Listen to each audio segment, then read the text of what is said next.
something steamier. One local business is creating a buzz around town for all the wrong reasons.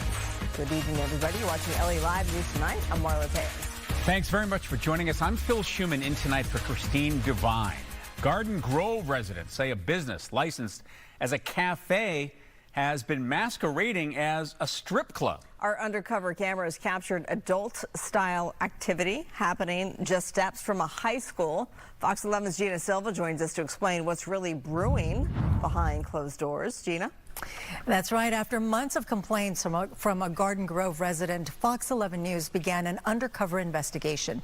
And what we found inside raises serious questions about enforcement and oversight.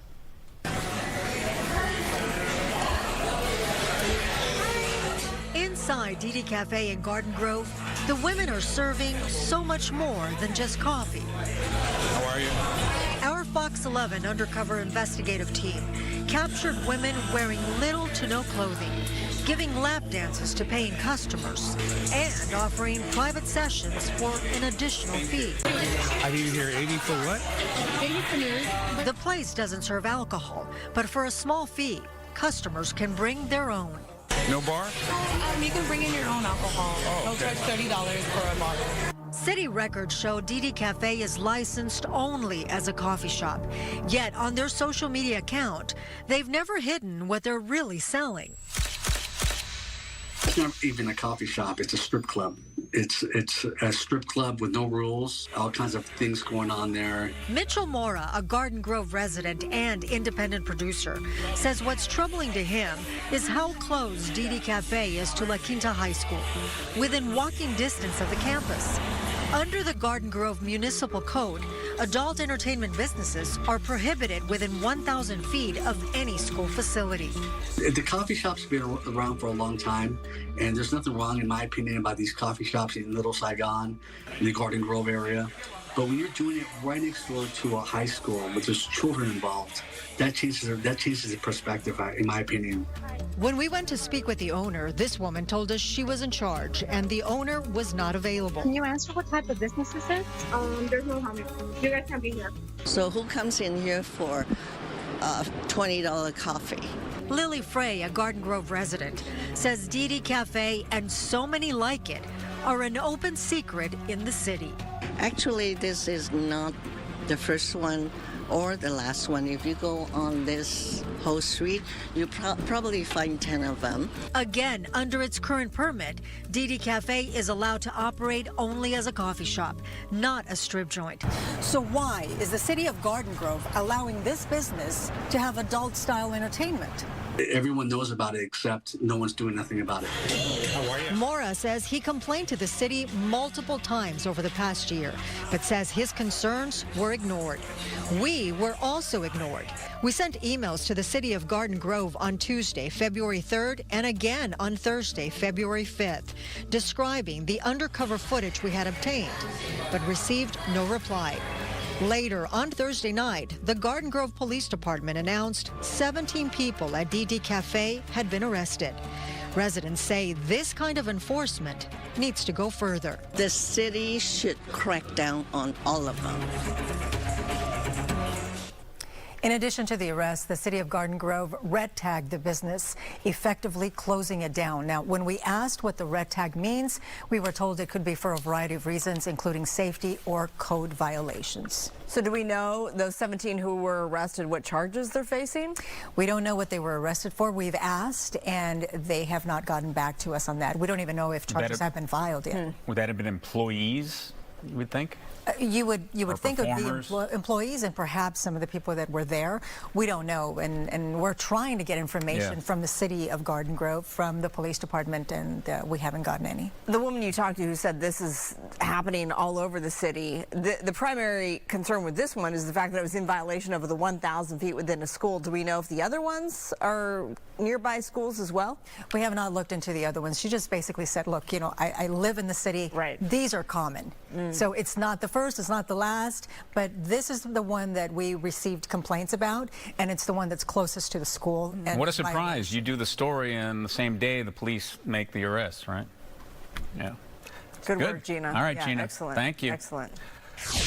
And we have exclusive video tonight of this, an arrest in a violent morning attack in Sunland. Police say a grandfather and a 10-year-old girl were stabbed as they were getting in their car ready to head to school. Fox 11's Susan Hirasuna explains what happened from Sunland. LAPD believed it was just a matter of time before they caught up with this man. This is exclusive video of the arrest of the man accused of stabbing a young girl and her grandfather. Early Friday morning, LAPD swarmed this typically quiet Sunland neighborhood on the 10300 block of Eldora. Residents say the grandfather was taking two children to school when the next-door neighbor ran around the car to grab the girl. Psychopath runs at the granddaughter, attempts or not, straight up stabs her on the arm. Grandpa runs at him. He turns the knife on him and stabs him in the neck and on the arm. And then that moron jumps into the car. Luckily, the grandpa was able to pull the kid out of the car. Police confirmed the suspect drove off with the car. From Skyfox, a view of police when they spot the car, but the suspect was gone. Back on Eldora Street, the next-door neighbor tries to clean off the bloodstains from the driveway. She didn't want to be on camera, but describe what she calls creepy behavior of the man she knows only as Eric. He has a van back there. He put a chair up there and he started watching us from the chair on top of the car. Mike Agajanian goes further and claims Eric had a picture of the 10-year-old girl. He believes the suspect is a pedophile and tried to grab the girl 6 months ago. Same situation, going to school in the morning, this punk tried to stab her, the little child, in the morning, and thank goodness at that time nothing happened. This time, the girl and the grandfather were taken to the hospital. Neighbors say the girl will be okay, but they're still worried about the elderly man. The suspect managed to elude police for 7 hours. A plainclothes police officer spotted the man not even a half a mile from his home. But until word the suspect was in custody, neighbors stayed vigilant. Not safe at all. Not safe. That's why I don't even want to go inside the house because you don't know if he's going to come back. Or when, so honestly unsettling. At last contact with LAPD, the man had yet to be booked, but when he is, he will face a charge of attempted murder. In Sunland, Susan Hirasuna, Fox 11 News. Tonight, new details as well as dashcam footage of yesterday's horrific crash at that Westwood grocery store. 3 people were killed, 2 were store employees, and we're learning more about who those victims were. Let's go live now to Fox 11's Ed Lascos. He was in Westwood last night. He's back there tonight following up with more. Ed?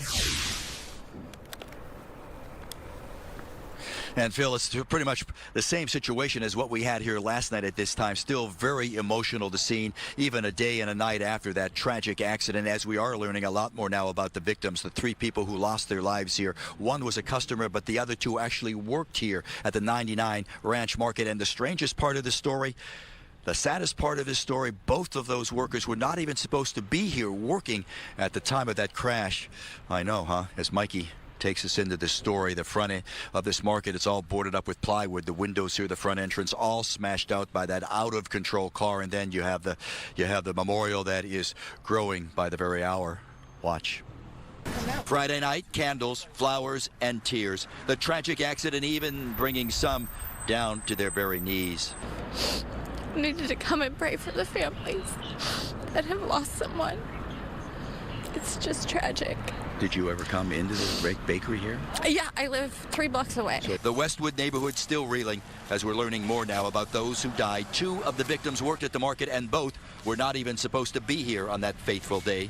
52-year-old Leonel Mateo, his picture posted on the memorial. Here they all called him Leo. We lost Leo. Leo used to make our drink, our green drink in the mornings, and it's so sad to know he's gone. And you know he wasn't supposed to work yesterday. He switched. I know he's supposed to. This is the saddest part. There was another last-minute scheduling change for 42-year-old Darius Renho. She worked the night shift usually, but switched to a morning shift at the bakery on the day of the crash. It's pretty sad to see that anyone, especially the people that were working here, to just be affected by it. They never had a chance. Nobody had a chance to get out of the way. No, so I do feel really bad. The dramatic crash, it's still surreal. That speeding car slams right into the front of the 99 Ranch Market after first hitting a bicyclist, then veering out of control. And we are also learning more now about the elderly driver behind the wheel of that out-of-control car. She is 92 years old, not 70 as first reported. There have yet been any citations or charges filed against her. It's just absolutely tragic.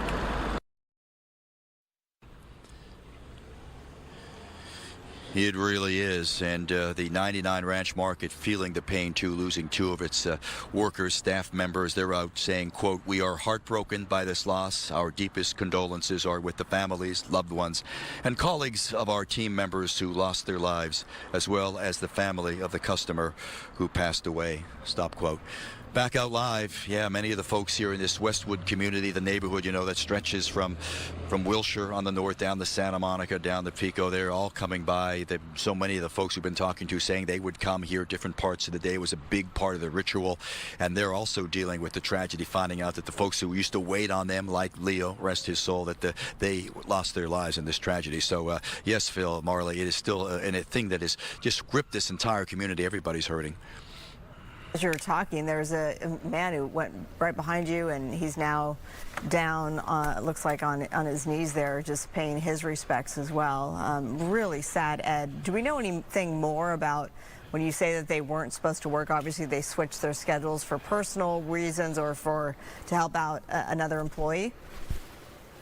Well, no, the story with a lot of the co-workers have been telling us is the lady had her schedule shifted that because she would usually work the night shift, and then they, for some reason, I don't know why no one was saying, actually moved to the day shift. But the story with Leo was really sad, is that he was supposed to be off yesterday and working today, but he switched around because his mom is visiting from out of the country, and he needed to take her to the doctor for a doctor's appointment. So that's why he switched. And unfortunately, you know, you just can't fathom this, that, you know, the wrong place, the wrong time. The point is that they should not have been here even. And of course, we're still trying to figure out or learn more about the customer who was inside, who also had, as everybody's been saying, there was no warning, there was no skid marks, nobody hitting the brakes. It was just and you saw that video that was posted online that we were showing you. It's just a flash of an eye. This car comes speeding down and goes right into the front of the market. Well, Ed, we were talking about that last night. I mean, one of the theories in these things is the mistaking the gas pedal for the brake, which would seem to make sense when you saw how fast that car was going. You heard the driver's reaction. I mean, it was flying when it hit that store. Yeah. Oh, yeah, very much so, and especially like a block up, as we know now from investigators. That car first hits a bicyclist, the lady on the bike not seriously hurt, but as the witnesses were telling us, you would think at that point the car would have slowed down or stopped to render aid, but in fact the witnesses say the car seemed to speed up at that point, halfway down the block and goes right down. And a lot of folks were pointing to this. Mikey, if you can show us the ramp here on the sidewalk, there's no curb. It's part of the handicap ramp that they have coming up here, so it was almost, as one of the folks said through tears, it was almost like well, to quote her, like a launching ramp that sent that speeding car right into the front of the market itself. Wow. It's really so sad. All right, Ed, thank you so much. Developing tonight, authorities are investigating a possible lead in the disappearance of Nancy Guthrie. The mother of Today Show host Savannah Guthrie was reportedly abducted from her Tucson, Arizona home last weekend. Police say a new message linked to an alleged ransom letter is being reviewed by the FBI and local authorities. The family is pleading for proof the 84-year-old is alive. A $50,000 reward is offered for tips leading to an arrest and her whereabouts. Meantime, here locally, a Hawthorne man is accused of exploiting the Guthrie kidnapping case. Authorities say Derek Kalela sent fake ransom demands to the Guthrie family. He appeared in court today in Santa Ana. Fox 11's Nick Garcia reports. Didn't enter a plea today, but he did appear in court on those charges related to demanding a ransom, without identifying himself and utilizing a telecommunications device with intent to abuse, threaten, or harass a person. Take a look at these courtroom sketches from this afternoon. They show Derek Kalela dressed in black, appearing before Judge Karen Scott. His legs were shackled. Kalella is accused of texting Annie Guthrie, that's the sister of Savannah Guthrie, about the ransom. Prosecutors, though, are not accusing Kalella of playing any kind of physical role in the kidnapping, but rather just asking about the money. Now, Kalella has been linked to other illegal schemes in the past. He's a former Los Angeles County employee who's accused of stealing a total of $430,000 in unemployment benefits along with 12 other employees. Now, the judge will allow him to be released on a $20,000 bond, but that release is tied to a lot of conditions. He has to agree not to make any contact with the alleged victims tied to his case, and his text messages, calls, and online activity will all be closely monitored. Now, this again is separate from the ransom note sent to TV stations and TMZ. That one could be real, according to investigators. TMZ talked to our Gigi Graciette earlier about that note. It does seem like whoever is behind it, writing this note, that they know what they're talking about. That like you said, it is constructed well. It does start with that note about Nancy being safe and that she is scared. Now, the federal government was arguing against the release of Kalella, saying there was a risk he would obstruct or threaten the witnesses in this investigation. The judge allowing the release anyway, but with all those parameters and several others, those ones that I mentioned and others. His next court date is next Thursday. That'll be in a federal courthouse in Tucson. Thank you, Nick Garcia. Still ahead at 8, politicians on both sides of the aisle demanding an apology from President Trump. A racist social media post receiving swift backlash on Capitol Hill and across the country. Next. I'm Christina Gonzalez in downtown Los Angeles, trying to figure out what happened to an 18-month pregnant woman, an immigrant missing since she was detained by ICE agents earlier this week. We had cooler temperatures today. Some of us even seen scattered rain and thunderstorms. What does that mean rolling into our weekend? I'll have those details and everything you need to know coming up.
And now a follow-up to a story you saw first on Fox 11 yesterday when immigration advocates were worried about an 8-month pregnant woman. She was detained by ICE, but nowhere to be found in the record-keeping system. Fox 11's Christina Gonzalez has an update from downtown L.A. They deported her, says the husband of 8-month-old pregnant Leonela Liliana Gomez Hernandez. Friends say they got a call from her Wednesday morning saying she'd been picked up by ICE agents while waiting for an Uber. Since she's not Fox 11 followed immigration attorneys trying to find her at ICE detention centers in downtown L.A. You have no records of her whatsoever? Here on the corner of Vernon and Central Avenue, witnesses are telling me off camera, they saw a pregnant woman standing right where I'm standing, right across the street. Let's show you, from a family clinic. She was supposedly visiting. Seemingly she had called an Uber, was waiting when they saw an ICE vehicle stop. Two agents get out and take her into custody. He says agents made her sign a self-deportation order after telling the 27-year-old they could not accommodate her advanced pregnancy. Last week, advocates for a food vendor detained by ICE at a North Hills Church parking lot say they also couldn't find him in the system until he called from Mexico saying he'd been deported. His wife claiming he was pressured to sign immediate deportation paperwork after supposedly being told they could not provide medical care for his bronchitis. Leonela's husband has not been able to reach her since she called him from a borrowed cell phone, he says, saying she was on her way to her native Nicaragua with no working phone and no money. And he is still trying to reach her. Now, I am waiting for Department of Homeland Security to answer our question as to where exactly are the records for the people who are deported immediately, who agreed to be deported. Where are those records being kept so people can find them? As soon as we get them, we'll put it on our website at foxla.com. In downtown Los Angeles, I'm Christina Gonzalez, Fox 11 News. Actor-director Timothy Busfield has been indicted on 4 counts of criminal sexual contact with a child. Prosecutors allege the 68-year-old abused 2 child actors between 2022 and 2024 while working on the TV series The Cleaning Lady. Busfield has denied the accusations, calling them false and retaliatory. Authorities say the investigation remains ongoing. And a New York judge has set a June 8th trial date for Luigi Mangione. He's the man accused of killing United Healthcare CEO Brian Thompson. The judge fast-tracked the state murder case, rejecting defense requests for more time and ruling the state trial should proceed before federal proceedings. Mangione has pleaded not guilty to murder, weapons, and forgery charges. That separate federal trial connected to the case, different charges, though, is scheduled to begin later this year. All right, coming up, let's go to the Bay Area. Shall we? A look at Levi's Stadium in Santa Clara. Super Bowl kicks off in 2 days. And if you're planning a party, well, good news. We have some tips to make sure you win with your guests. Live next.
Weather is sponsored by My Home Sold.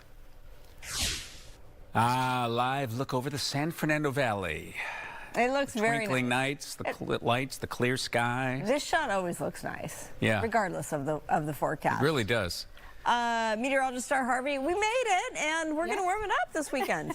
We did make it, yeah. As we push into our weekend, Super Bowl Sunday, it will be under some warmer conditions. Today, we came in cooler than yesterday, nearly 10 degrees across the LA area.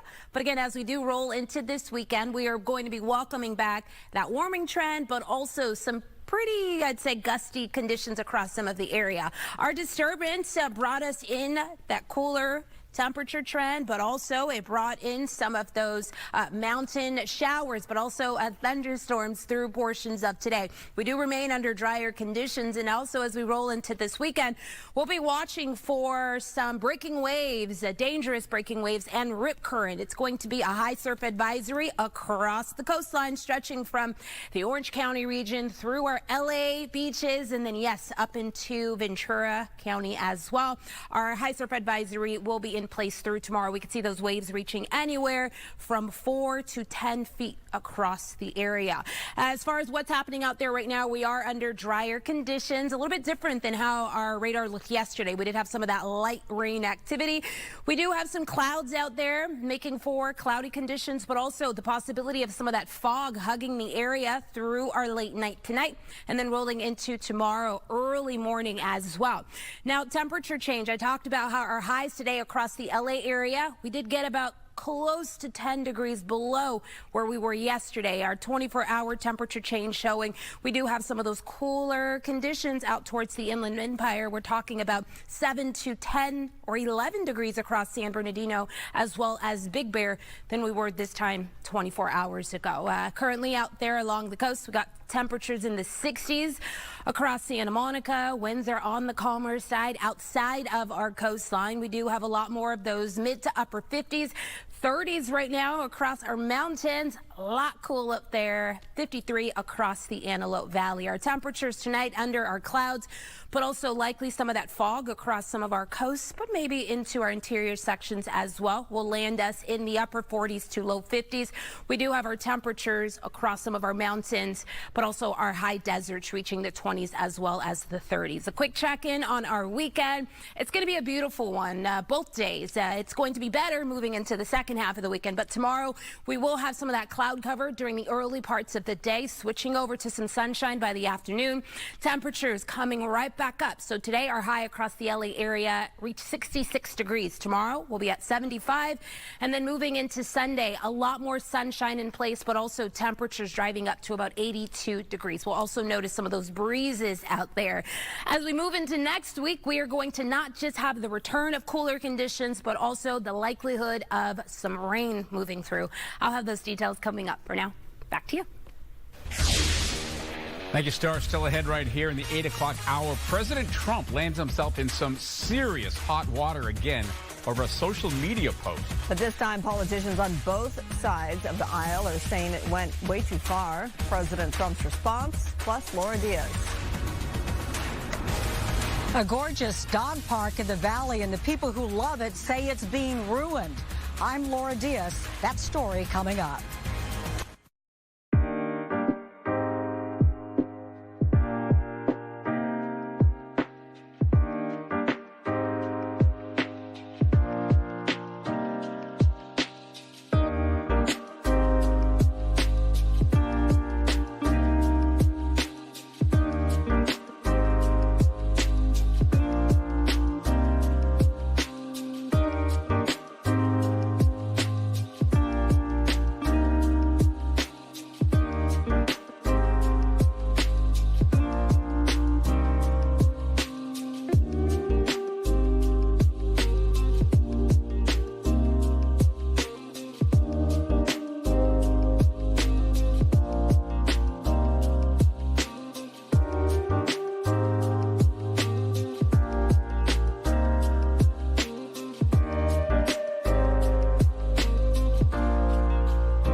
Live across SoCal, this is LA Live News Tonight on Fox 11 Plus. Well, tonight, dog owners in the San Fernando Valley, a lot of them are upset, voicing their frustrations. They're dealing with issues at their beloved dog park. Fox 11's Laura Diaz, she's live in North Hollywood with a story tonight. Laura? Yes, Marla and Phil, the Whitnall Dog Park is very popular with people who have dogs. They can roam free there. They get to go off leash. So you can imagine that's a big deal in a city as large as LA. But increasingly, they say that the environment has changed. In fact, they say homeless are pretty much surrounding that beautiful park now. In the recent 2 months that this trailer's been here, there's been like piss jugs that are, you know, sitting here outside on the street. There's just an excess of cars that are coming in and out. There's yelling, anger. It's taking a nice place that we have found to be able to take our dogs to the point where it's scary. I think it's unsafe.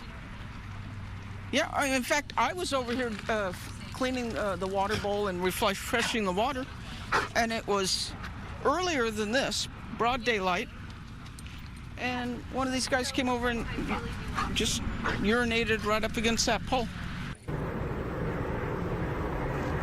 Well, you can see the popularity of the park on a Friday night. Dozens and dozens of owners were there with their pets frolicking this evening. Now, most people know each other by their dogs' names. They greet each other that way. But now trucks, RVs, and even a limo are home to homeless campers around there. They use the grass as a toilet, and sometimes they yell at the dogs or pretend that they're going to throw them a ball and just, you know, basically are really agitating the dogs, say the owners. And they feel that it's dangerous, as you just heard people express. There's a lot of concern that drugs are being sold. And in fact, not too long ago, it was about 2 weeks ago, when a dog ingested some kind of a drug that had been left behind. And according to the people I talked to today, they said that dog nearly died. It had to be rushed to the vet. So there's a lot of concern about their safety. There's a lot of concern about the safety of their pets as well. Now, I did hear back from Councilmember Nazarian's office. I reached out to Parks and Rec as well as to the City Council. They tell me that on Monday, there will be a crew showing up at the park to clean up. As far as the rehousing of any people who are living there along that outside perimeter, many of the people that I spoke to tonight, the dog lovers, they said, you know, they do have concerns. They understand it's very difficult to live in the city of LA. It's expensive. People can't afford rent. So they hope that these people can get help. But they don't think this is an appropriate place for them to be month after month. And some of them said some of those encampments had been there for 2 months. Laura Diaz reporting live from North Hollywood. Back to the studio. Well, you know, this is what so many people say is wrong with Los Angeles. Conditions like this, they're allowed to continue. News media calls attention to it. Come do a cleanup. I mean, great, but then the day after, where are those people going to be? So not just Los Angeles, but, you know, a lot of places. But I mean, it's good we're calling attention to this and feel bad for those people that have to put up with those conditions. Yeah, I mean, obviously it's a cycle we're seeing in so many major cities throughout America. We're certainly not alone, except maybe that the weather's better here, right? Right. But a lot of the folks did express concern about the homeless people who were living there. They said they even had kind of a friendly relationship with one man who was waiting to get into some kind of housing. They said he had tried and he was on a wait list. The other folks, they said they thought they were there because they wanted to be. There was a lot of concern about the fact they alleged that there was some drugs in the area, that there were drugs and that they were being sold, and they even thought that they saw maybe items being stolen and sold. So all of this creates, you know, a crime-ridden area. It wouldn't be safe for anybody. We were there in the daylight. We left, you know, pretty much as it was getting dark. Well, we'll have to follow up on Monday and see what comes of that with the council member and the team there. All right, Laura, thank you. Some national news now. Tonight, the White House is blaming a staffer over a post that appeared on President Trump's Truth Social page overnight, causing outrage. The racist image depicted former President Barack Obama and his wife Michelle as apes. It has since been taken down. We're definitely not going to show you those images, but we can tell you it was part of a video that was pushing sort of a conspiracy theory about voting machines way back in the 2020 election. Politicians on both sides of the aisle, including Governor Gavin Newsom here in California, are calling the president out on this one. Online on X, Newsom's office posted disgusting behavior by the president. Every single Republican must denounce this now. Republican politicians also condemning the post. Senator Tim Scott took to X saying, quote, praying it was fake because it's the most racist thing I've seen out of this White House. In a statement, White House Press Secretary Caroline Leavitt called this, quote, fake outrage, saying, quote, this is from an internet meme video depicting President Trump as the king of the jungle and Democrats as characters from The Lion King. Stop quote. Well, while speaking to journalists today, President Trump said he only saw the beginning of the video about voter fraud, and once he found out about the racist ending, it was immediately taken down. He did condemn the racist portion of the video, but added he's not going to apologize because he, quote, didn't make a mistake. Tonight, a suspect in the 2012 Benghazi attack is now in U.S. custody. Zubair el-Bukoush is accused of helping plan the assault on the U.S. diplomatic compound in Libya that killed 4 Americans, including Ambassador Chris Stevens. Authorities say al-Bukoush and others stormed the compound, setting it on fire. He'll face trial in the U.S., and prosecutors vow justice for the victims. If convicted, al-Bukoush could face the death penalty. And the United States is apparently preparing a major arms sale to Taiwan, which is going to raise tensions with China. The Financial Times is reporting a $20 billion package would include Patriot missiles and defense systems.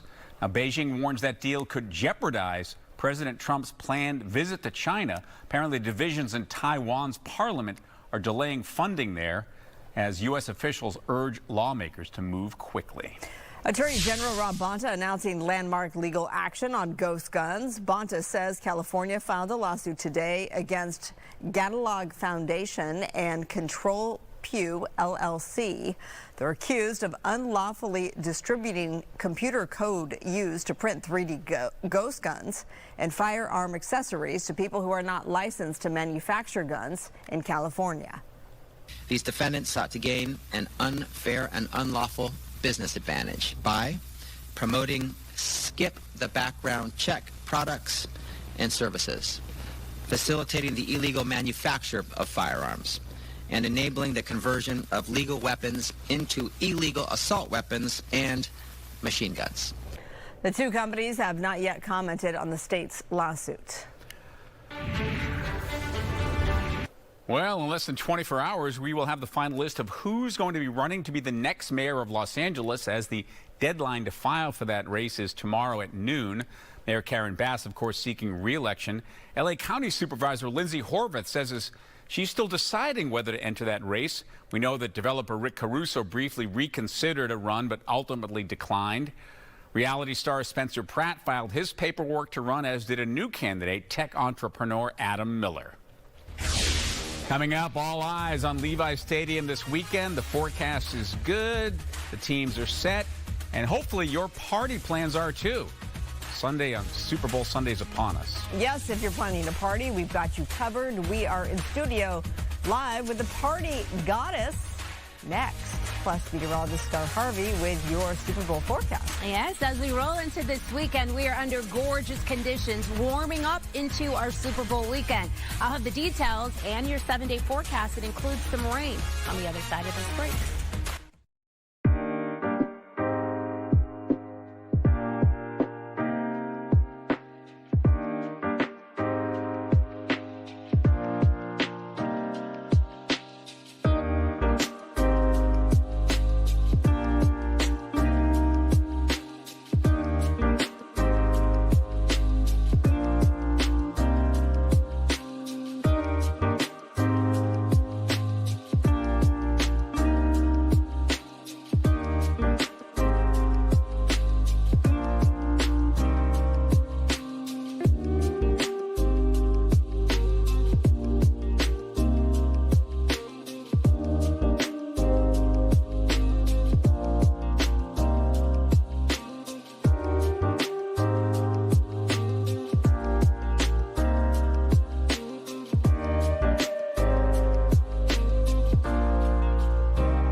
right, in case you hadn't heard, less than 48 hours till the big game in Santa Clara on Sunday. 57 degrees, clear skies forecast. The Seattle Seahawks, the New England Patriots, Super Bowl 60. That's former SC and San Clemente High School QB Sam Darnold on the practice field today for the Seahawks. He'll be the first USC quarterback to win the Super Bowl, theoretically, as a starter. So, of course, our Rams, the Chargers, they're not in the big game. The Patriots, you may have heard of them.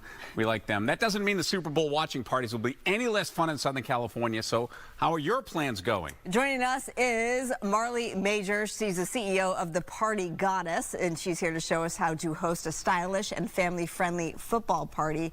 We love you. Thanks for being here. No problem. Thank you for having me. We're hungry, right, Phil? Oh, yeah. Okay, what do we have? We're going to go down from right to left. Yes. Okay, so what we did was we said, hey, listen, this is like New England stuff. So we've got the barbecue chicken bites. Then, of course, we've got baked beans, right? Of course. And then we've got the Seattle. So we've got the pulled pork sandwich, but like with our twist with lettuce and caramelized onions. And then, of course, the hot dogs. But we've got sauerkraut and cream cheese. So a lot of this stuff you can check out on Ann May's TikTok channel because she's got all these recipes and stuff going. And so you want to tell people who Ann May is? Yes, she's the wife of the quarterback. Who has her own whole situation. She's got her own situation. Yeah. So we want to support her, and we want to support anybody who's like maybe not so into the game, but is into the cooking. So there you go. And that's a lot of people. Right, that's a lot of people. And can we just talk about, I love the presentation as well, because that's key too, right? Yes, but it's really simple. So we just kind of went for the whole like sports thing and just did anything that was like galvanized. And by the way, if it's not galvanized, spray paint it silver, and then it kind of is. And we just pulled footballs, like we happen to have the 2 jerseys, but just pull anything that looks like it could be kind of sports related. I love it. But my favorite tip is just this AstroTurf, and then this is just like medical tape on. Where do you get the AstroTurf? The white, well, you can like just from any, like a building supply yeah, place? like building supply, and you can get a remnant, you can get it from Home Depot. But then, as I say, you just stripe it yourself, and it looks like a field. Yeah. And I love that. Thank you. Yeah. Like no need for a tablecloth. I'm vertically challenged, so I can't see what's over Okay, well, here. the easiest thing, of course, is just like to do your bucket of beers. That's simple. We just Right. happen to cover the labels, right, which you can do. And then we've got a hydration station that is great for kids because they're mocktails. And so we call it like the 4th quarter fizz. So you've got a little bit of grenadine, and you've got a little bit of lime seltzer. You know, you could also add some alcohol. I'm not going to say that. And then we've got the hydration station of just all different citruses and water. But you know, there are a lot of different options. And then we thought we would have a coloring station because that's the thing about Super Bowl is you've got young kids, you've got older people, you know, and you've got to entertain them for a long time. Yes. So you want them to be well fed. You want everybody to be entertained. And then we just took these like empty bottles and painted them in the colors of the teams. You're talking this over here. Yeah, like those. And we just, you know, started attaching little stuff, and that becomes your decor, and it's practically free. Like add some whistles. Thank you. And this is brilliant here. I'm going to pick this up. Look at it's goalpost with, and you marked this up yourself, I think, the 100%. planter. And it has basil inside. Right. How adorable is this? And those are just popsicle sticks. And so you made this? Yes, yes. And then guess what? At the end, you can be like, oh, please, there's your party favor. Oh, that's perfect. Yeah. So DIY. 100% DIY. Could not be simpler. You could even do it the morning of. Really? 100%. You've got empty You wouldn't be too bottles. nervous waiting? Well, and then this too. We forgot these. Yeah. Well, yes, that I think is great because you've got to have fun stuff for the selfie stations because you know people are going to be posting on social media. Yes, right? and he's from Massachusetts, so he gets Drake May, and I have Sam Darnold. Okay, there you go. So easy peasy.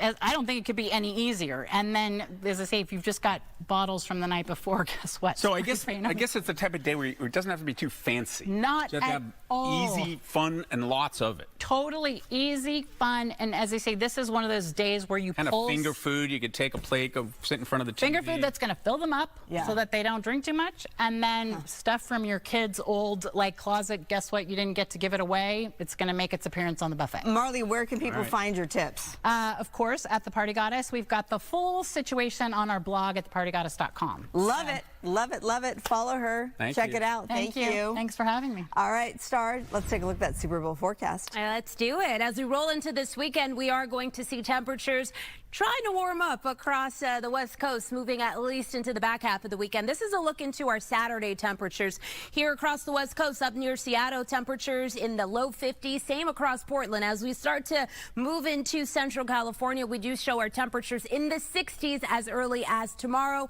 LA, we're expecting to pull off the 70s. I went ahead and checked those temperatures on Super Bowl Sunday in Santa Clara at Levi's Stadium. We are shooting for highs in the upper 60s. So it's going to be a good round of weather conditions for our teams out there getting their play on. As far as what's happening closer to home, currently right now we are under dry conditions. We do have an influx of clouds moving in and across the area. Likely to see those clouds sticking around through our evening and then rolling into tomorrow morning as well, with the likelihood of some of that fog, especially holding out and near that coast. I zoomed out here to show you the culprit of all of this, I'd say cloudy weather. It is currently sitting offshore, a disturbance that also brought in some of that wet weather across some of our mountains, but also that thunderstorm activity earlier today. We are looking at a gorgeous weekend ahead across the LA metro area. We are talking temperatures warming into Sunday. So as we step out tomorrow, slightly warmer than what we had today. By Sunday, we're back in the 80s. We do have another trend arriving as early as next week, and it's going to be the opposite of this weekend. We're going to see those temperatures dropping right back down.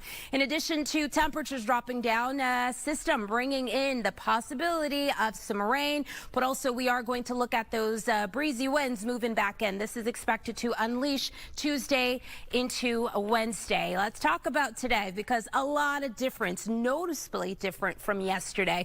Temperatures across the LA area yesterday touched the 80s. We're about 17 degrees above our normal for the LA area yesterday. Today we brought it down closer to our normal, just about 2 degrees off there, so nowhere near that record temperature. But again, as we do skate into this weekend, Sunday to be exact, we are looking to have a lot more of those 80s back on the map. Here's a look at what happened today. Our observed highs. We saw 70s in LA, out towards the Inland Empire, up into the Victorville area as well. A lot more 60s as well along the coastline there, Long Beach, in and through Oxnard, as well as most of Ventura County, through the Santa Clarita Valley, as well as those 60s across the Antelope Valley. Your 7-day forecast, just showing you everything I just said there. We will have those clouds early tomorrow morning, making way for sunshine in the afternoon.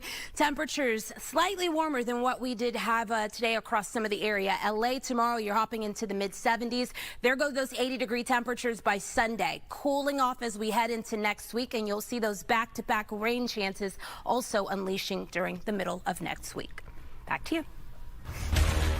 Well, we still have a lot more news ahead in the 8 o'clock hour. But first, here's a preview of what's coming up at 9. More than 6,000 bags of M&Ms have been recalled. We'll tell you why and what to do if they are in your pantry. Plus, she attributes starting a band to Green Day, and now Frankie Clark of Frankie and the Studs shares her story of Billie Joe Armstrong and Green Day, discovering her band and taking them on tour. That's ahead at 9.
Well, ahead of Super Bowl weekend, another football game in the Bay Area is drawing attention for a different reason. The Disabled American Veterans Bowl brings together veterans, former NFL players, and celebrities for a flag football game.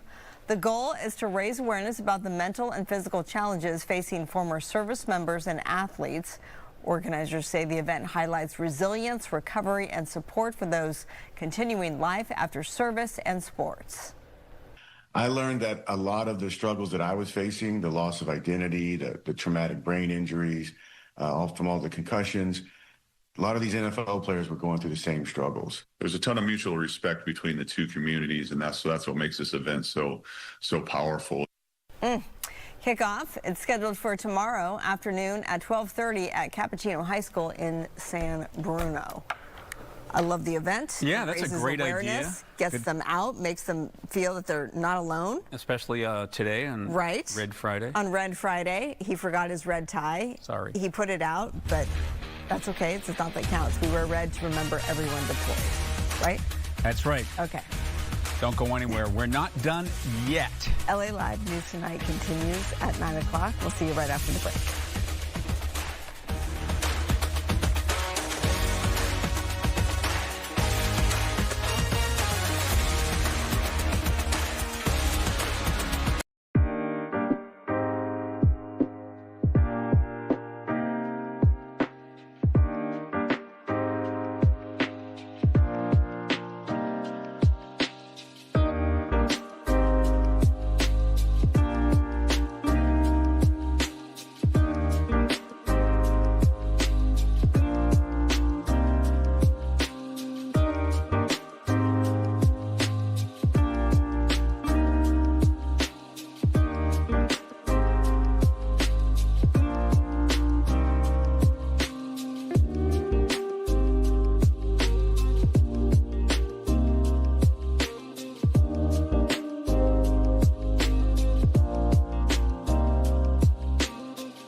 Across SoCal, this is LA Live News Tonight on Fox 11 Plus. So I didn't stop. But if maybe I would have had the time, I would have stopped. And maybe I would have been one of the victims. Now at 9, a tragic crash leaves the community reeling. 3 lives lost, 6 hurt. Tonight we're learning more about the victims who weren't even meant to be there. Plus, tragedy strikes on Mammoth Mountain. A skier dies after a fall on a dangerous expert-only run. And we're live from the coast of the Inland Valleys. Meteorologist Star Harvey with a preview of what's on the horizon. Well, as we roll into Super Bowl Sunday, we are expecting to have a new trend settling in for the weather. It is going to include a warm-up. I'll have the details and everything you need to know in your 7-day forecast coming up. All right, Star, thank you. And thank you so much for being with us. You're watching LA Live News Tonight. I'm Marla Tejas. Tonight, new details as well as dashcam footage of yesterday's just horrific crash at that Westwood grocery store. 3 people were killed. 2 were store employees, and we're learning more about who those victims were. Let's go live to Fox 11's Ed Lascos. He's there in Westwood tonight with the update. Ed? And Marla, still a very emotional scene here more than 24 hours after this tragic, deadly crash. That is, we're learning much more about the 3 victims, the 3 lives lost here. One a customer, but the other 2 actually worked at the 99 Ranch Market. The saddest part of the story, and I tell you, as we're learning about it, the strangest part of the story, both of those workers were not even supposed to be here working at the time of the crash when they lost their lives. Mikey, take us into this tragic story, will you? The front of what's left of the market here, all boarded up with plywood after the window smashed out by that out-of-control car, and then the emotions and the memorial that I'll tell you has been growing by the very hour. Watch. Friday night, candles, flowers, and tears. The tragic accident even bringing some down to their very knees. I needed to come and pray for the families that have lost someone. It's just tragic. Did you ever come into the bakery here? Yeah, I live 3 blocks away. The Westwood neighborhood still reeling as we're learning more now about those who died. 2 of the victims worked at the market, and both were not even supposed to be here on that fateful day. 52-year-old Lionel Mateo, his picture posted on the memorial. Here they all called him Leo. We lost Leo. Leo used to make our drink, our green drink in the mornings, and it's so sad to know he's gone. And you know he wasn't supposed to work yesterday. He switched. I know he's supposed to. This is the saddest part. There was another last-minute scheduling change for 42-year-old Darius Renho. She worked the night shift usually, but switched to a morning shift at the bakery on the day of the crash. It's pretty sad to see that anyone, especially the people that were working here, to just be affected by it. They never had a chance. Nobody had a chance to get out of the way. No, so I do feel really bad. The dramatic crash, it's still surreal. That speeding car slams right into the front of the 99 Ranch Market after first hitting a bicyclist, then veering out of control. And we are also learning more now about the elderly driver behind the wheel of that out-of-control car. She is 92 years old, not 70 as first reported. There have yet been any citations or charges filed against her. It's just absolutely tragic. The community hurting, and so is the 99 Ranch Market, out saying, quote, "We are heartbroken by this loss. Our deepest condolences are with the families, loved ones, and colleagues of our team members who lost their lives, as well as the family of the customer who passed away." Stop quote. Now back out live. No wonder with all these emotions, the flowers coming in here, the candles, and many folks coming, looking at the pictures, kneeling down, saying a prayer. And I got to tell you, as you watch them, most of them really wiping away tears because Marla had a connection to this market. That was their daily routine coming in here. And sadly, they knew the people who worked here, the people who died here, and they knew them for many years. So that's why it's hitting this entire community so very, very hard. Ed, do we know anything about a timeline in terms of the investigation and uncovering the cause? No, that is still something that everybody's been asking about. We know LAPD investigating, their traffic division investigating. They were saying earlier that it seems to be just a sort of a mistake, as they put it, a misstep, if you will.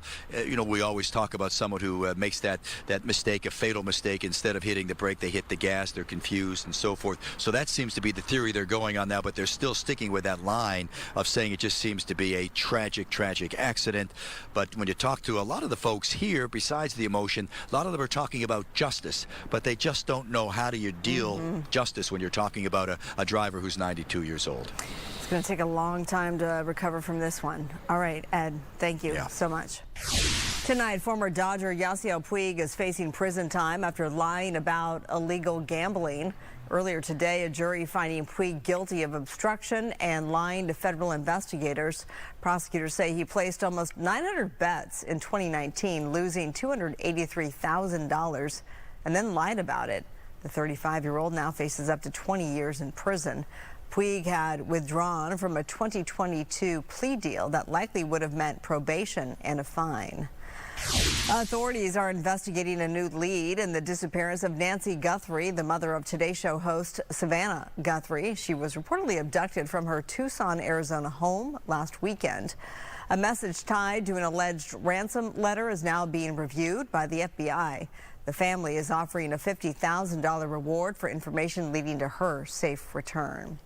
Meantime, a Hawthorne man is facing accusations of exploiting the Guthrie kidnapping case. Authorities say Derek Kalela sent fake ransom demands to the Guthrie family. He appeared in court today in Santa Ana. Fox 11's Nick Garcia reports. Right, Marla. Well, he didn't enter a plea today, but he did appear in court on those charges related to demanding a ransom, without identifying himself and utilizing a telecommunications device with intent to abuse, threaten, or harass a person. Take a look at these courtroom sketches from this afternoon. They show Derek Kalela dressed in black, appearing before Judge Karen Scott. His legs were shackled. Kalela is accused of texting Annie Guthrie, that's the sister of Savannah Guthrie, about the ransom. Prosecutors, though, are not accusing Kalela of playing any kind of physical role in the kidnapping, but rather just asking about the money. Now, Kalela has been linked to other illegal schemes in the past. He's a former Los Angeles County employee who's accused of stealing a total of $430,000 in unemployment benefits along with 12 other employees. Now, the judge will allow him to be released on a $20,000 bond, but that release is tied to a lot of conditions. He has to agree not to make any contact with the alleged victims tied to his case, and his text messages, calls, and online activity will all be closely monitored. Now, this again is separate from the ransom note sent to TV stations and TMZ. That one could be real, according to investigators.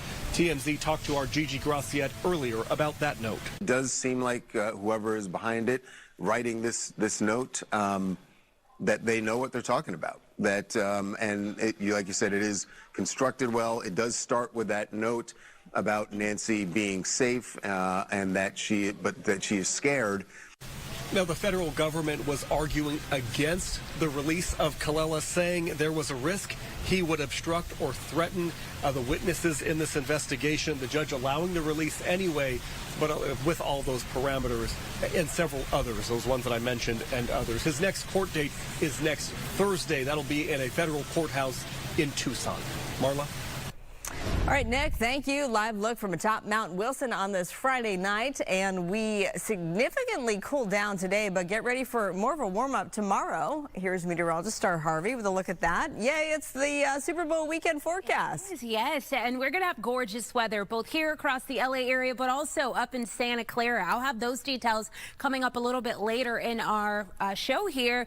Focusing on our forecast locally, we do have warmer conditions heading into this weekend. Today, a big cool off, but also we are left behind with some moisture building in with our disturbance offshore. What that means for us right now is we do have some clouds filtering in across the area, likely to also have some of that fog sticking around through tomorrow morning. Our current temperatures not wanting to populate on that map, but here's a better view of that. 60 degrees over at LAX as well as Santa Monica, 57 in Whittier, 58 in Ontario, Riverside here at 57, and up in Thousand Oaks, 55 degrees.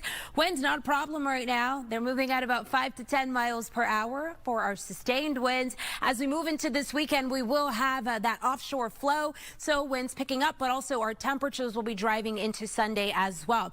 Tonight, temperatures in the 40s as well as the 50s, and here's a look into that weekend forecast. 75 with clouds and sun tomorrow, more sunshine on Sunday with temperatures in the lower 80s for the LA area.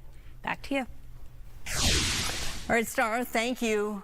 New at 9, a skier dies following a severe fall on Dropout 2, an expert-only chute on Mammoth Mountain. It happened yesterday. Mammoth Resorts says Ski Patrol responded within minutes, providing life-saving care before paramedics transported the skier to Mammoth Hospital, where they died. This is the 4th death at this resort this season. Meantime, last weekend, a 12-year-old girl was seen dangling from a ski lift on the mountain high above the ground. We're told she walked away with no broken bones or injuries.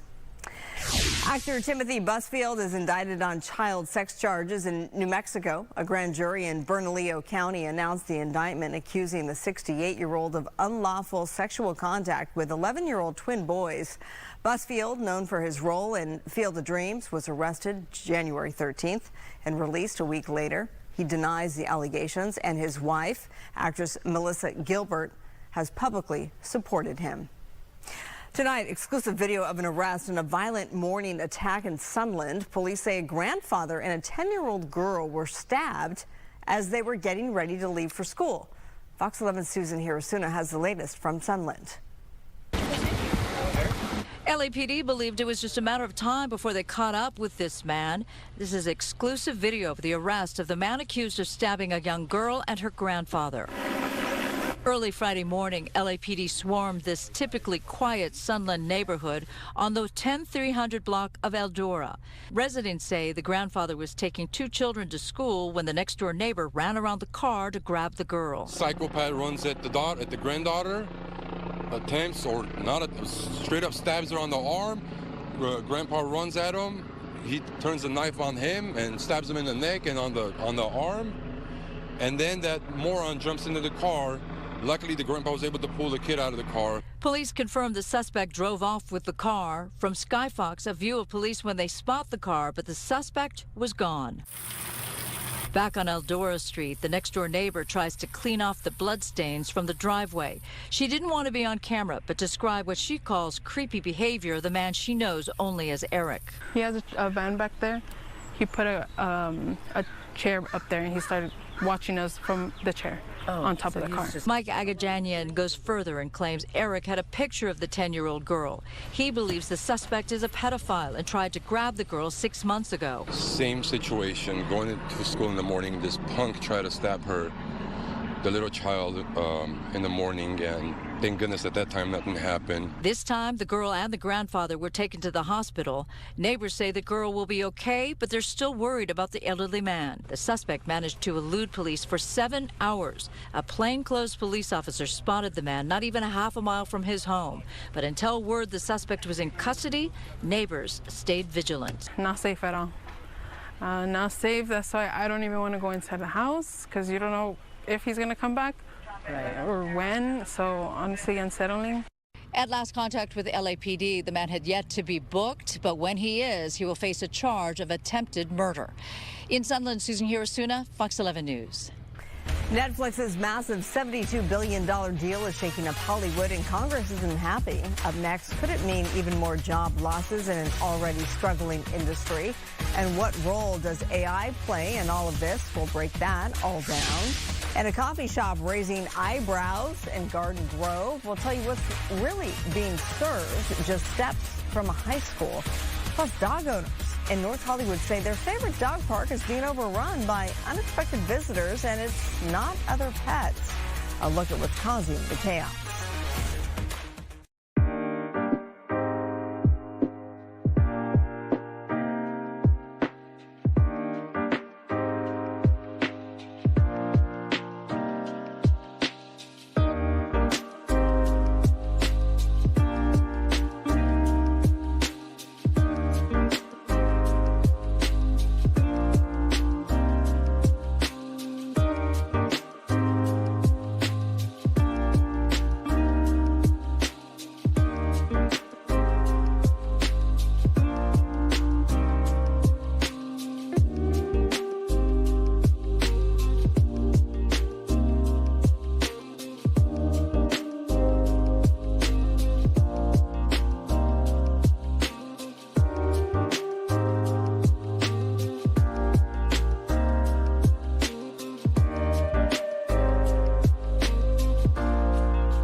Is a local coffee shop serving more than just lattes? Garden Grove residents claim a cafe is doubling as a strip club right near a high school. Our undercover cameras caught some eye-opening activity. Fox 11's Gina Silva has the story.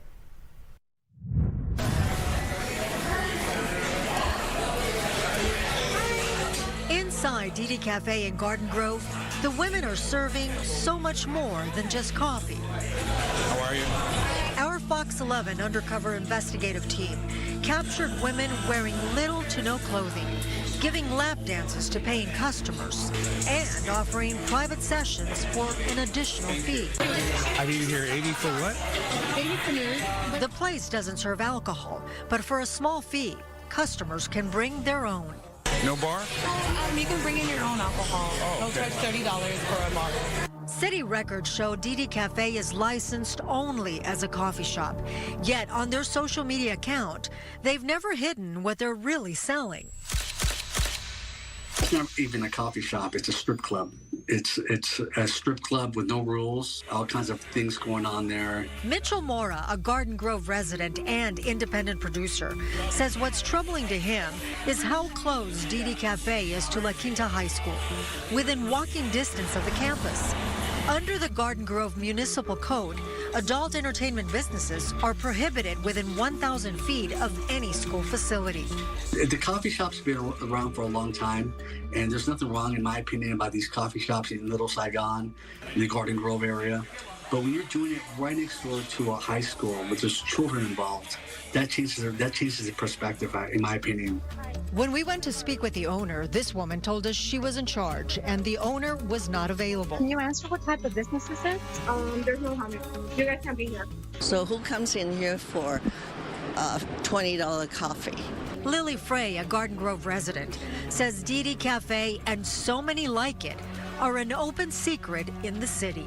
Actually, this is not the first one or the last one. If you go on this whole street, you probably find 10 of them. Again, under its current permit, DD Cafe is allowed to operate only as a coffee shop, not a strip joint. So why is the city of Garden Grove allowing this business to have adult-style entertainment? Everyone knows about it, except no one's doing nothing about it. How are you? Mora says he complained to the city multiple times over the past year, but says his concerns were ignored. We were also ignored. We sent emails to the city of Garden Grove on Tuesday, February 3rd, and again on Thursday, February 5th, describing the undercover footage we had obtained, but received no reply. Later, on Thursday night, the Garden Grove Police Department announced 17 people at DD Cafe had been arrested. Residents say this kind of enforcement needs to go further. The city should crack down on all of them. Gina Silva, Fox 11 News. Weather is sponsored by American Career College. Live look outside of the San Fernando Valley on this Friday night. Friday night lights in full effect here as we check in with meteorologist Star Harvey for a look at the forecast this weekend. Super Bowl, so I think you said you're going to give us a look at the Bay Area forecast as well. Yeah, I do have that. I'm gonna tease to that. So I have that coming up a little bit later to get y'all to hold on, right? But we do have gorgeous conditions, not just here across the LA area on Sunday, but yes, also across the Santa Clara area. We do have that disturbance sitting offshore. It brought in some fizzly wet weather last night, and even today we did see some of that wet weather, some rain, but also that thunderstorm activity across some of our mountains. Locally, we are on the dry side and will remain so through the remainder of this evening. As we roll into this weekend, dry conditions will prevail. We do, however, have a high surf advisory. It will stretch from the Santa Barbara area all the way through Orange County, where we could see those large breaking waves, anywhere from about 4 to 10 feet down that coastline there. So, of course, if we can stay out of the water, we're looking at the chance for dangerous rip current risk as well. Now, locally, we do have those clouds building in. You'll see them very present here on our satellite, and this should be the case moving through the remainder of our evening. Likely to roll over into tomorrow morning as well. We'll start off with that cloud activity, but by the time we get to the late morning, early afternoon, we will have that sunshine making its way in as well. Now, 24 hours ago, temperatures were a lot warmer. Comparing temperatures yesterday around this time to what we have right now, most of our differences are going to be across the Inland Empire, where we are seeing those temperatures range from about 5 to 9 degrees cooler, but we're also looking at Victorville about 13 degrees cooler than they were at this time yesterday. Across Santa Monica, 60 degrees out there right now, and those winds are on the calmer side and will remain so through this evening. 51 up in Palmdale, 62 down in Santa Ana tonight, 48 in the Burbank area. We'll have 50s along the coastline, and of course your weekend forecast moving into tomorrow, 75 degrees, and then by Sunday we'll be at 82. I'll be back with a look at that Super Bowl Sunday forecast coming up. Marla. All right. Thank you, Star. Coming up, a controversial post on Truth Social involving a racist depiction of the Obamas sparks outrage across the political spectrum. We'll tell you what the White House is now saying.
Well, Congress is raising alarms over Netflix's $72 billion acquisition of Warner Brothers, fearing it could worsen Hollywood's job losses. According to the LA Times, the entertainment industry has already shed 42,000 jobs since 2022, with production down 13% last year. Local lawmakers are pressing Netflix and Paramount executives for job protection commitments and answers on AI's role in entertainment. They're also drafting federal film tax incentives to boost domestic production and safeguard the 680,000 jobs the industry supports nationwide. Well, the Dow hits 50,000 for the first time in history. Today, the blue chip index soared past the milestone, closing over 50,000 points after gaining over 1,200 points, nearly 2.5%. The S&P 500 rose nearly 2%, and the Nasdaq climbed more than 2%. It was the best day for the Dow and S&P since May, and the Nasdaq's strongest performance since November. A new report shows the job market may be cooling. Layoffs in January reached their highest level since 2009, with major cuts from companies including Amazon and UPS.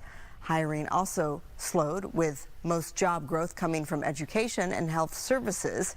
Experts say job seekers may face longer searches as openings drop to their lowest level since 2020. I'm Laura Diaz in North Hollywood. It's a popular dog park, and the people who love it say it's being ruined. That story coming up. Plus, a pregnant woman detained by ICE and seemingly lost in the system. So where is she now and what's being done to help? Those details straight ahead.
Across SoCal, this is LA Live News Tonight on Fox 11 Plus.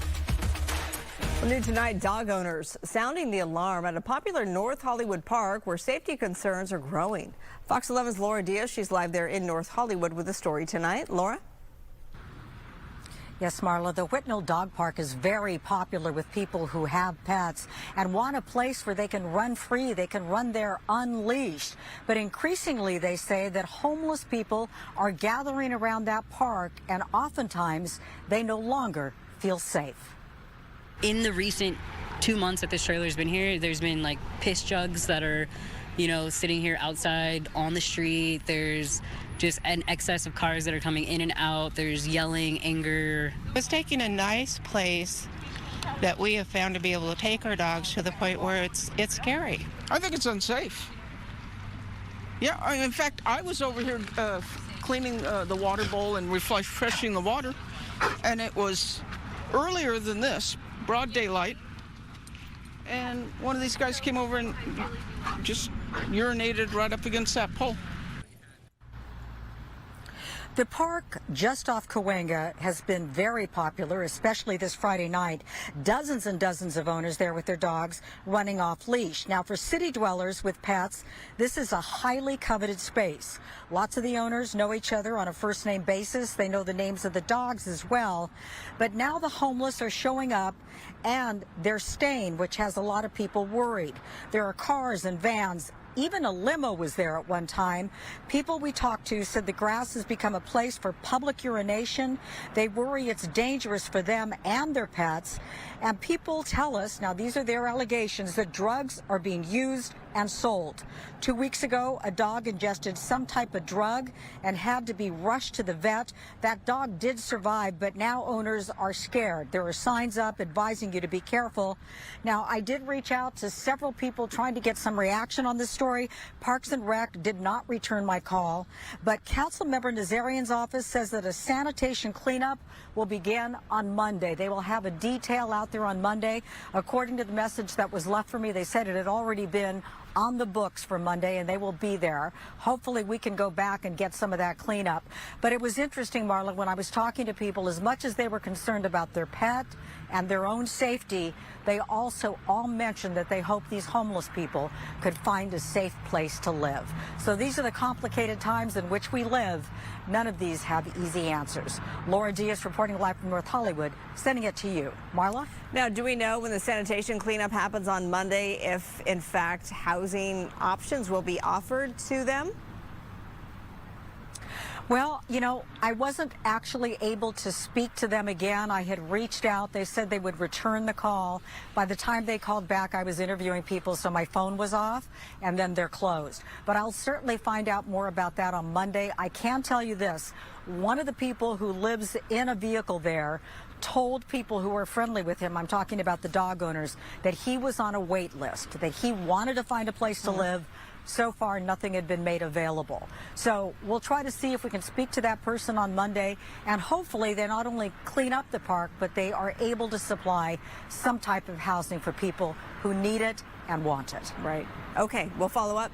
Laura, thank you. Tonight, President Trump is facing backlash after sharing, then deleting a video on Truth Social widely criticized as racist. Now, we're not going to show you the video, but it depicted former President Barack Obama and former First Lady Michelle Obama as apes and promoted a conspiracy theory about voting machines in the 2020 election. The post drew condemnation from Democrats, civil rights groups, and some Republicans. The White House later blamed an unnamed staffer, while critics, including Governor Gavin Newsom, called it unacceptable and demanded an apology. Students in the San Fernando Valley walked out of school today to protest federal immigration crackdowns. Skyfox high above, several demonstrations, including marches near Hoover High School in Glendale, also around North Hollywood and Granada Hills high schools. The students opposed increased ICE operations and recent deadly shootings by federal agents. Trump needs to go! Trump needs to go! Trump needs to go! Chanting Trump needs to go, hundreds of Moreno Valley high schoolers walked out and marched to City Hall today protesting ICE policies. The demonstration stayed peaceful, with Riverside County Sheriff's deputies escorting students along sidewalks. No arrests were made, and after the protest, everyone headed back to school. A follow-up now to a story you saw first on Fox 11 yesterday, when immigration advocates were worried about an 8-month pregnant woman. She was detained by ICE, but nowhere to be found in the record-keeping system. Fox 11's Christina Gonzalez has an update from downtown L.A. They deported her, says the husband of 8-month-old pregnant Leonela Liliana Gomez Hernandez. Friends say they got a call from her Wednesday morning saying she'd been picked up by ICE agents while waiting for an Uber. Since she's not even Fox 11 followed immigration attorneys trying to find her at ICE detention centers in downtown L.A. You have no records of her whatsoever? Here on the corner of Vernon and Central Avenue, witnesses are telling me off camera, they saw a pregnant woman standing right where I'm standing, right across the street. Let's show you, from a family clinic. She was supposedly visiting. Seemingly, she had called an Uber, was waiting when they saw an ICE vehicle stop. Two agents get out and take her into custody. He says agents made her sign a self-deportation order after telling the 27-year-old they could not accommodate her advanced pregnancy. Last week, advocates for a food vendor detained by ICE at a North Hills Church parking lot say they also couldn't find him in the system until he called from Mexico saying he'd been deported. His wife claiming he was pressured to sign immediate deportation paperwork after supposedly being told they could not provide medical care for his bronchitis. Leonela's husband has not been able to reach her since she called him from a borrowed cell phone, he says, saying she was on her way to her native Nicaragua with no working phone and no money. And he is still trying to reach her. Now, I am waiting for Department of Homeland Security to answer our question as to where exactly are the records for the people who are deported immediately, who agreed to be deported. Where are those records being kept so people can find them? As soon as we get them, we'll put it on our website at foxla.com. In downtown Los Angeles, I'm Christina Gonzalez, Fox 11 News. New at 9, Los Angeles Unified and the California School Employees Association have reached a tentative agreement covering more than 4,600 classified staff, including office personnel and library technicians. The deal includes a 10% pay raise over 2 years, retroactive increases, and other incentives. Both sides praised the agreement, which now awaits union ratification and final approval from the school board. Well, Super Bowl snacks under scrutiny. Up next, thousands of M&M's bags are being recalled over allergy concerns. Could your favorite treat be impacted? We'll tell you what to look for. Plus, a whole lot to watch this weekend, including yet another Dracula movie. Ray Drake joins us next with her box office picks.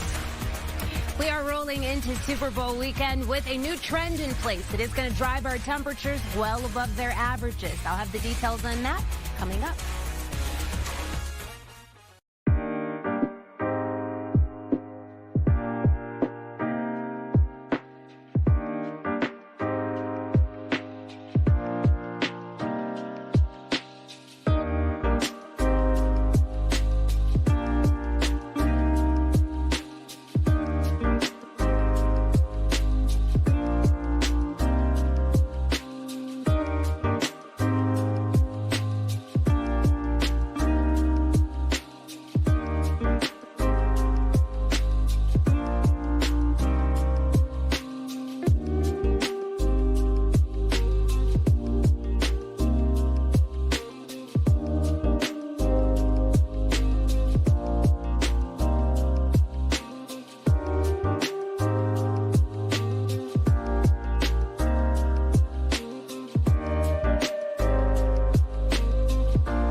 Well, double check your snacks. Just a few days before the Super Bowl, more than 6,000 bags of M&Ms have been recalled over allergy concerns.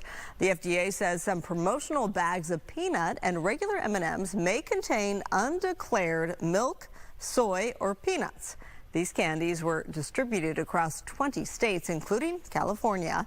If you have allergies to these ingredients, do not eat them, throw them out. For those of you without allergies, the candies are safe to eat. Well, the weekend is here and there are new options in entertainment, but is there anything good? For that, we turn to CBR.com movie critic Ray Drake. We start with Relationship Goals, starring Kelly Rowland and Method Man. Good to have you. Hello. What do we think about Relationship Goals? Well, I think that I kept waiting for it to be different than any one of the multitudes of rom-coms that came before it. Okay. So what it has going for it is Kelly Rowland and Method Man. And so if you're a Destiny's Child's fan, you're in. You must. Yeah. And so they're vying for the same job at a TV station, and they've dated in the past. Oh. Can they ever put aside their differences? Gee, what do you think? No. It doesn't work with the ex. I've tried it on more than one. Maybe you need to check out this movie then. Maybe you'll be surprised.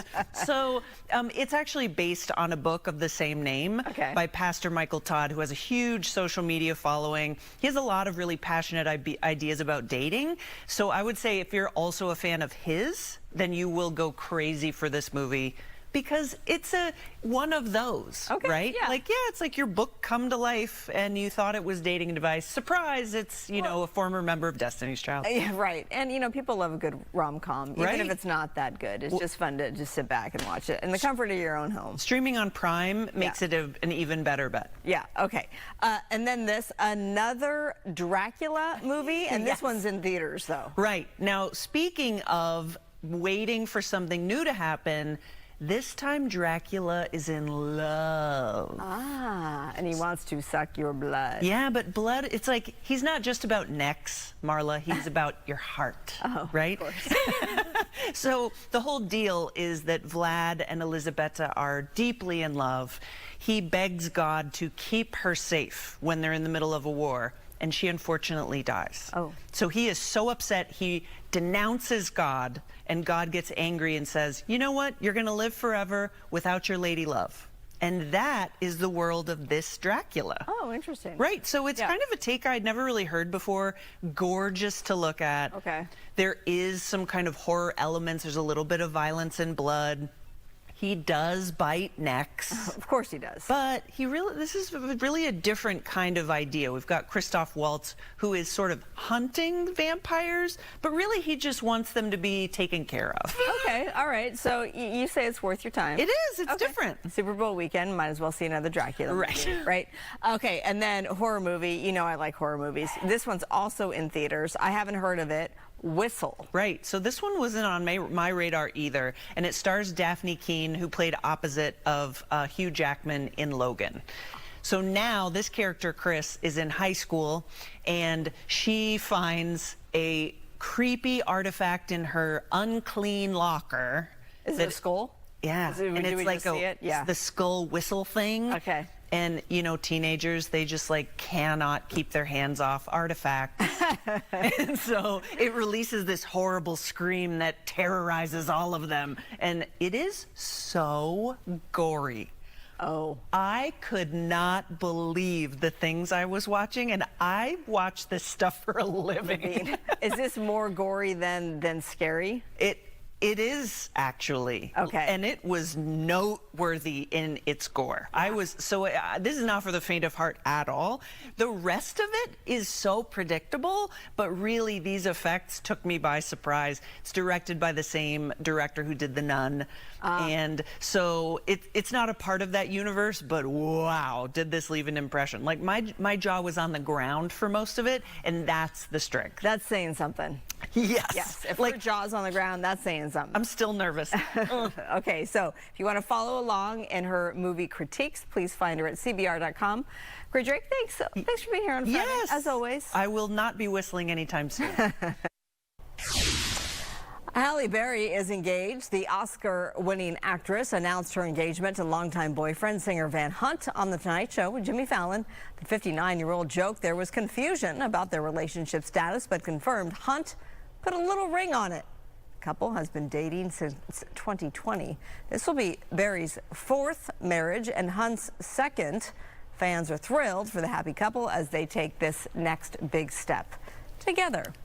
Congratulations to the two of them. Yes, yes. All right. As always, I want to give you thanks for wearing your red on Friday because we wear red to remember everyone deployed. Star, I appreciate you so much. Of course. And like I said, I will get on that boat or on board of that time after time and trying to get in my red. I'm almost running. You do a great job. We're on repeat. We're on repeat here, but it doesn't matter. It's okay because it's for all good causes, right? Yeah, let's talk about some temperatures heading into our Super Bowl Sunday. So again, these are Sunday temperatures during the afternoon as we watch our Seahawks take on the Patriots, or the Seahawks take on the Patriots. The game is going to be Sunday afternoon at the Levi Stadium in Santa Clara. Temperatures across the Santa Clara area coming in the upper 60s, winds moving at about 5 to 10 miles per hour, partly cloudy out there. Different set of conditions down here across the LA area, more outdoorsy, if I can even say that. 82 degrees for our Sunday highs. We're shooting for winds at about 5 to 10 miles per hour. And the difference will be we will be under mostly sunny skies. Not the case right now. We do have a disturbance setting offshore. It is funneling in all of our cloud cover, stretching not just along the coast, but into some of our interior sections as well. You'll see that system sitting right there. And again, most of this is just expected to be cloud, likely some fog moving into tomorrow morning. We did have some wet weather associated with that system across our mountains earlier today, but for the remainder of today and moving through the weekend, gorgeous, quiet conditions out there. As we move into next week, we are going to have a system bringing in some cooler temperatures. And then by the time we arrive at not just Tuesday, but also Wednesday, we are looking at the return of the rain chances, but also the possibility of some winds picking up across the area. Today, we brought our temperatures down to 66 degrees. That's close to 10 degrees cooler than where we were yesterday, but it does put us closer to our normal of 68 degrees. We did have a few 70s across the area. Victorville down into the Inland Empire. Across the low deserts, we also had our temperatures in the 80s. That active pattern moving through this weekend will bring in some warmth. So some good news both Saturday as well as Sunday. Short-lived because we do have a system off to the north of us. It will sag down. That trough is not just going to bring in some cooler air, but again, also the chance for some rain moving in. We will have a mix of sun and clouds tomorrow early, but then more sunshine during the second half of our day. Temperatures at 75 degrees, warming into the 80s by Sunday. And then there goes that cooling trend as we head back towards the middle of next week with rain chances Tuesday into Wednesday, and maybe some lingering into our Thursday. Along the valleys in the Inland Empire, we'll be in the 80s for both days this weekend, and temperatures moving into next week. When that system approaches, we'll drop temperatures down into the 60s, but also bring in rain chances across the area as well. Last but not least, the coastline, or excuse me, the mountains, bringing in the 50s for this weekend, and then dropping back down into the 40s when that system does arrive, with both rain chances here too. Back to you. A quick note here. This is worth noting that people are wearing red today, too. You may have seen. It's Go Red for Women Day. Yes. It's to raise awareness for women's heart health. So yes. We're doing really well today. I did see that. I seen it pop up, and it was like, I definitely double duty today. That's right. Yes. All right. Thanks, Star. Of course. She says Green Day inspired her to start a band. Now Billie Joe Armstrong has taken her group on tour. Hear how it all happened on the other side of the break.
cooking up a spread, you can't forget the GOAT. Our homie right there? Nah, Chingy, Frank's Red Hot. The greatest of all time. I have to say, this is my favorite. Frank's Red Hot teaming up with Ludacris for a special ad campaign. The spot, called Eat the Goat, highlights game day favorites like wings and dips with a twist. The ad features surprises, unexpected cameos, and even a literal goat stealing the show. Well, with the Super Bowl just days away, all eyes will also be on Green Day. The world-famous punk band is headlining the pregame show, and tonight, Fox 11's Christine Devine talks with Frankie Clark, a young singer who has reason to be among the band's biggest fans. That's Frankie Clark on the mic and guitar. I am the singer and guitar player for Frankie and the Studs. And what kind of music is that? Punk.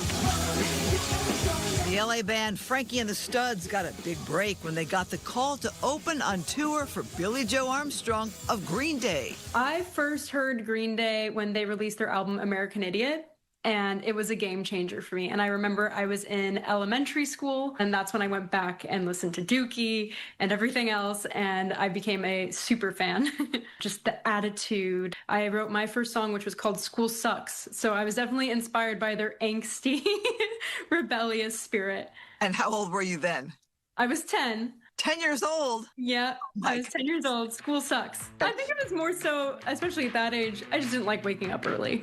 For Frankie, music is a family affair. Dad is Gilby Clark of Guns N' Roses fame. Mom is designer Daniela Clark, who hit with fashion and her Frankie B jeans. But how'd Armstrong find Frankie? Let's get to your personal connection. How did you meet the band? So I met the band because my band, Frankie and the Studs, toured with The Long Shot, which was Billie Joe Armstrong's side project band. And he asked my band to open. So I had never met him before, and the first time I met him was at Soundcheck at one of our shows. I couldn't believe it until I actually met him that we were touring with him, just because they were such a huge influence on me as a musician. They stayed in touch since that tour in 2018, took the stage together in song, and this year put out another song on record. How'd that happen? One day out of the blue, Billy hit me up and he said, "You should cover this song," and it was Venus by Shocking Blue. Her version now on vinyl. Especially a 7-inch, I feel like is even more. Wow, so Frankie and the Studs. Okay, that's you on the cover, obviously. Yeah, featuring Billie Joe Armstrong. I said, "Hey, we just played the song live." He's like, "Oh, awesome." And I was like, "If we record it, would you be down to add some background vocals?" And he said, "Sure." So we know Green Day is going to have this limelight spot at the Super Bowl. When you heard that news, what did you think for them? I was so excited for them, especially because our hometown hero, Kevin Preston, he plays guitar in Green Day. He's from the San Fernando Valley. It's huge, huge, huge, huge. And also just awesome for the punk community too, to know that, you know, that's possible. You can play the Super Bowl as a punk band. That's awesome. I'm Christine Devine, Fox 11 News. For that, well, Bad Bunny fans brought the fun to San Francisco. A restaurant hosted a Bad Bunny look-alike contest yesterday with about 30 contestants showing off their best impressions. The winner, a professional impersonator from Mexico known as, there he is, Abdul Bunny. He took home $100 in cash and, of course, bragging rights. Yeah, I can see it. I think it works. Okay, thank you so much for spending part of your Friday night with us. Thanks for watching LA Live News Tonight. Our 10 p.m. newscast is just minutes away on Fox 11 with Phil Schuman tonight. He'll see you there. Have a great weekend, everybody.